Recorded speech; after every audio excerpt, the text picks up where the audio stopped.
Damos inicio al debate en Razón de Estado.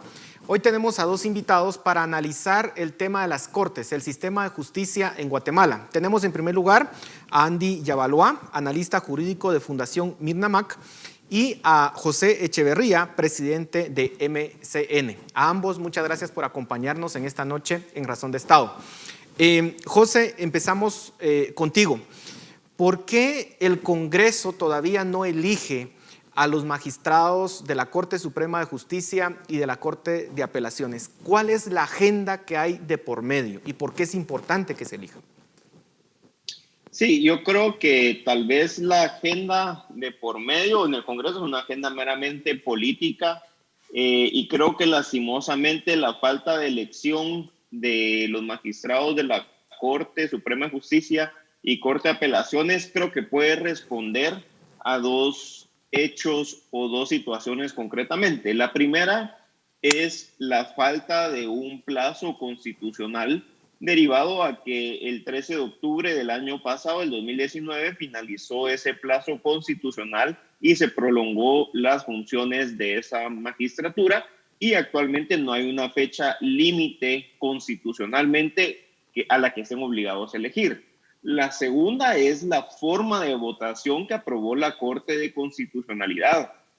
Yo creo que lastimosamente el Congreso lo ha estado usando y lo va a usar seguramente como una excusa de esa prolongación de cuánto tiempo vaya a tomar.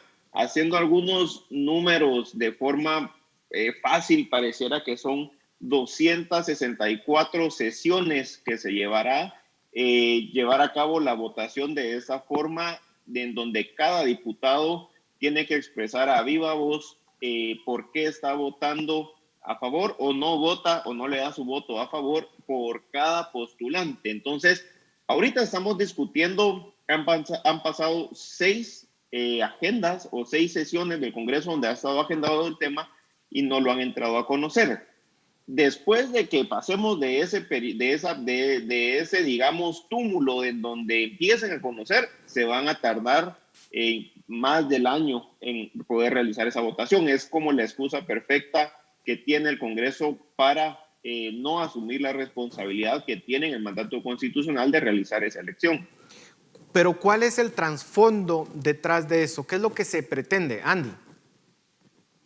Evidentemente aquí los rumores que se han escuchado y que pareciera estar confirmados, por favor, no, aquí no es una cuestión de porque la Corte de Constitucionalidad dijo o porque hay una laguna en nuestro texto magno. Aquí está claramente establecido, a mi consideración, que hay una total falta de voluntad para poder elegir. Y en efecto, coincido con José en un aspecto. Se quieren tardar todo el tiempo posible y lo están dejando de manifiesto.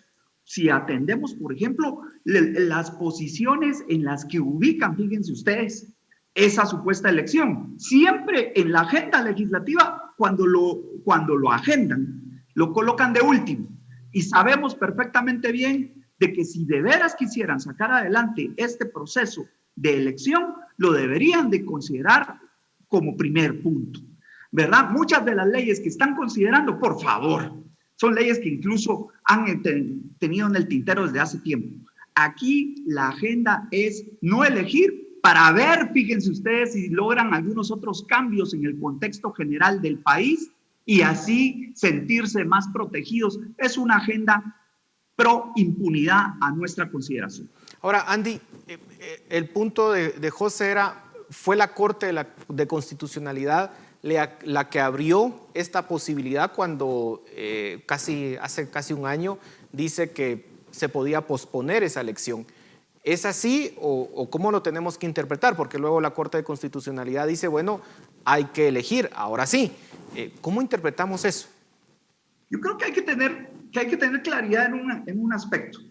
Había una serie de violaciones constitucionales y, perdonen, pero no nos hagamos de la vista corta. El 267 de nuestra Constitución es claro de cuál es el papel de la Corte de Constitucionalidad y es velar por el ordenamiento constitucional en este país. Si había una serie de violaciones que afectan ese ordenamiento constitucional, la Corte se pronunció. La Corte no hizo más de lo que la propia Constitución le exige. Yo lo que estoy señalando es que efectivamente hay una responsabilidad ahora, pasado ese proceso, el proceso de amparo, me menciono, o de varios amparos, porque seamos honestos también, hubieron varios amparos a lo largo de este proceso que denunciaron esas falencias. Pero dejando de lado ya esa etapa de esas acciones constitucionales, ha quedado en claro de que estamos frente a una necesidad de que se escoja, de que se elija a quienes vayan a sustituir a quienes están actuando como magistrados ahorita en el organismo judicial. Pero creo yo que es demasiado simplista decir esto es culpa de la Corte de Constitucionalidad y seguir con una narrativa para tratar precisamente de seguir socavando la institucionalidad pública como lo estamos viendo en la actualidad referido a otros actores dentro de la institucionalidad de la Administración Pública Nacional. José, Andy dice, bueno, esto es solamente una excusa y además deberíamos de interpretar que realmente lo que está de fondo es que grupos en el Congreso, grupos incluso en el Mariscal Zavala, en realidad están operando para garantizarse impunidad y que están utilizando excusas para eso. ¿Cuál es tu perspectiva al respecto? Yo creo que hay un punto muy importante a señalar, porque yo creo que debemos ver el proceso de una forma completa, en donde llevamos 18 meses en este proceso. Desde el inicio, desde su convocatoria, el proceso fue impugnado. Yo creo que no necesariamente significa hablar del proceso y señalar cuáles han sido las consecuencias de las distintas acciones, no es intentar menoscabar la institucionalidad, sino yo creo que es lo contrario, es hacer responsable de sus acciones a los funcionarios públicos, en este caso también a los magistrados de la Corte de Constitucionalidad, ante un foro como ese, como de la opinión pública. La falta de evaluación del Consejo de la Carrera Judicial, que fue la razón por la cual se violó el plazo constitucional, ahí la Corte de Constitucionalidad hizo una ponderación. Los magistrados le dieron más valor a realizar esa evaluación que al plazo constitucional y a ese cumplimiento del proceso. ¿Qué ocasionó y cómo se realizó la evaluación del Consejo de la Carrera Judicial y qué consecuencias tuvo? Se evaluaron a más de 300 jueces en menos de 30 días. La mayoría de los jueces y magistrados evaluados tuvieron una calificación favorable y muchos de ellos están en esa lista de quienes se reunieron con Gustavo Alejos. Entonces, yo creo que decir que la Corte de Constitucionalidad o los magistrados de la Corte de Constitucionalidad salvaron el proceso de terribles, digamos, inconsistencias, no es del todo cierto, porque las evaluaciones no tuvieron una consecuencia positiva y velando por el orden constitucional que debería ser el rol de la Corte de Constitucionalidad, vemos que ahorita hay un desorden constitucional. Pero, José, es indudable que aquí hay grupos que quieren que la impunidad en el país continúe y que se aprovechan de alguna forma de todo este andamiaje legal que está hecho para garantizar la institucionalidad del país, pero pareciera que estos grupos son expertos en jugarle la vuelta al sistema. ¿Estamos o no ante un ataque de las mafias ante el sistema de justicia? José. Yo creo que definitivamente cuando se abre la puerta a no seguir normas preestablecidas y procesos preestablecidos, le da más lugar a estos grupos que buscan impunidad o que buscan incidir directamente en la justicia, a aprovecharse de esa falta de certeza. Cada vez que se prolonga más el plazo, es más tiempo inclusive de negociaciones espurias, de esos intereses que no son institucionales, entonces no se conocen y prácticamente dejamos de un lado la institucionalidad que busca velar y que busca establecer una constitución con sus procesos y en normar el poder público, algo que no está normado. Y yo creo que esta prolongación, distintas intervenciones en el proceso, le ha dado la excusa perfecta y hasta más oportunidad a ciertos grupos de intentar incidir en algo tan importante como lo es la justicia. Ahora, ¿qué tenemos por delante? Porque ustedes lo han planteado. Aquí podrían pasar literalmente meses sin que se elijan a los nuevos magistrados. ¿Cuáles son las perspectivas? ¿Cómo queda el sistema de justicia del país? Andy. Definitivamente destruido en gran medida, porque podría yo coincidir en que hay un interés de varios sectores de que las cosas continúen tal cual. En lo que yo no estoy de acuerdo es en que se quiera ahí asumir una responsabilidad directa a la Corte de Constitucionalidad, pasando por alto algunas disposiciones que la propia ley de amparo tiene muy bien reseñadas. Pero el tema aquí es nosotros como ciudadanos deberíamos de exigir a los señores diputados del Congreso de la República que dejen de jugar con nosotros, como sus electores que somos y como sus representados, y elijan de una vez. Y que empiece ese proceso, por más prolongado que pueda ser, y que se lleven las sesiones que tengan que llevar, que trabajen, por amor de Dios, los fines de semana o las veces que sean necesarias.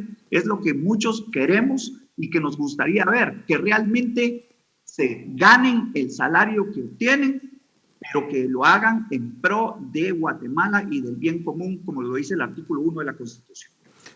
José, ¿cómo presionar al Congreso para que esto suceda? Yo creo que es una posición difícil. Yo coincido en el tema de que el Congreso de la República tiene que cumplir su mandato. Yo creo que lo que mencionaba anteriormente es una excusa de forma que está utilizando el Congreso, pero realmente el Congreso está obligado y tiene el mandato de realizar la elección de Corte Suprema de Justicia y Corte de Apelaciones de una forma pronta, porque si bien derivado de distintas acciones se ha prolongado y se violó el plazo constitucional, eso no es excusa tampoco para que el Congreso entonces incumpla con su mandato, porque si no vamos a estar en una dinámica en donde cada organismo puede hacer lo que quiera. Yo creo que sí, definitivamente el Congreso debe de elegir, debe de iniciar. Ya llevan 6 sesiones en donde lo agendan de último punto y sin un interés real de iniciar el proceso. Yo creo que sí tienen que hacerlo. ¿Cómo presionarlos? Yo creo que este es un espacio importante. Con Andy no coincidimos tal vez en todas las ideas, pero en acciones concretas como que el Congreso elija, yo coincido con él. El Congreso debe de empezar a elegir, porque a medida que se va prolongando los plazos, imagínense ustedes que los próximos magistrados de Corte Suprema de Justicia y Corte de Apelaciones vayan a estar en su cargo 4 o inclusive 3 años en su cargo. Ya de por sí el plazo de 5 años a mí me parece sumamente corto. No sé qué magistrados tendrían la intención de estar en un cargo de esos por 3 o inclusive 2 años. Eso sería sumamente, afectaría la institucionalidad del organismo judicial. Se nos está terminando el tiempo, pero hay que hablar sobre el papel del Ministerio Público. Estamos aquí ante un evidente desacato a las órdenes de la Corte de Constitucionalidad. ¿Debería el Ministerio Público presionar para que pueda efectivamente darse esta elección? ¿Cómo evaluamos ese papel del Ministerio Público, Andy? Definitivamente, desde nuestra consideración, creemos de que ha hecho muy poco, que debería de tener un papel todavía mucho más activo en cuanto a la promoción de las solicitudes de antejuicio en contra de diputados, porque efectivamente estoy de acuerdo en que hay una total desobediencia, eso es lo que existe, a una orden. Les guste o no les guste, es una orden dentro de una resolución constitucional, ¿no? Dentro de un proceso constitucional, y deberían de obedecer. Al no hacerlo, están incurriendo en responsabilidad, tal como lo estatuye el artículo 155 de la propia Constitución. Y el Ministerio Público tiene que actuar con mayor energía, tener mayor presencia, y no solamente salir diciendo como se suele decir, que está vigilante, que está atento y que va a presentar las acciones que en derecho correspondan. Tu análisis al respecto, José, ¿debería el Ministerio Público ser más contundente?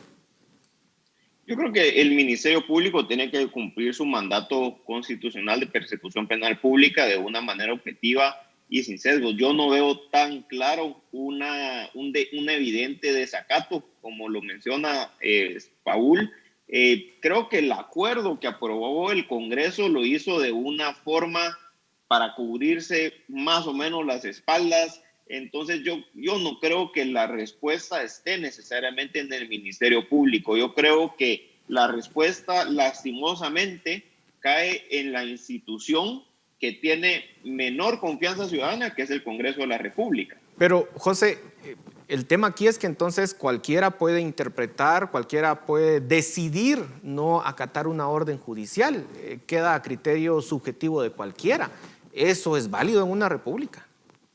Yo creo que a lo que me imagino que te refieres, Paul, es la sentencia de la Corte de Constitucionalidad en donde establecía un plazo para que se iniciara con el proceso. El Congreso, digamos, que inició con el proceso aprobando el acuerdo en donde recogen la forma de la elección y luego han tenido durmiéndolo el sueño de los justos, agendando el tema. Lo preocupante es que al no le están jugando el juego al plazo, sistema, lo que estás diciendo. Prácticamente sí, o sea, entonces por eso creo que la respuesta o el enfoque no está tanto en el Ministerio Público, porque no es claro que exista un delito de una forma evidente, digamos, por parte de los diputados, lastimosamente. Si eso fuera de forma contraria, creo que sería más fácil, inclusive para la fiscal general, porque tampoco puede entrar a presionar si no hay suficiente sustento para ello. Andy, ¿cuál es tu opinión? Al contrario de lo que expresa José, es claro que el Ministerio Público está faltando a su mandato. Una de sus obligaciones constitucionales, artículo 251 de la Constitución, es velar por el debido cumplimiento del ordenamiento jurídico nacional. Eso incluye la Constitución. Y también es un mandato de los diputados elegir a quienes, en este caso, a los señores magistrados. Si los señores diputados no están cumpliendo efectiva y eficientemente ese mandato constitucional, si, como José mismo expresó, están dando literalmente cara vuelta y jugando con el sistema, digámoslo en esos términos. Entonces, aquí lo que existe es una clara violación a ese mandato que ellos tienen y el Ministerio Público debería tomar cartas en el asunto. Para mí, no hay vueltas en eso. Nos quedan 30 segundos. Tus conclusiones, José, y después lo voy a pedir lo mismo a Andy. Mis conclusiones es que el Congreso, en efecto, sí tiene ese mandato de elegir, lo debe de realizar. El problema al que nos afrontamos es que no hay una obligación de cuándo debe realizarlo, hasta qué fecha tiene el límite para poder realizarlo.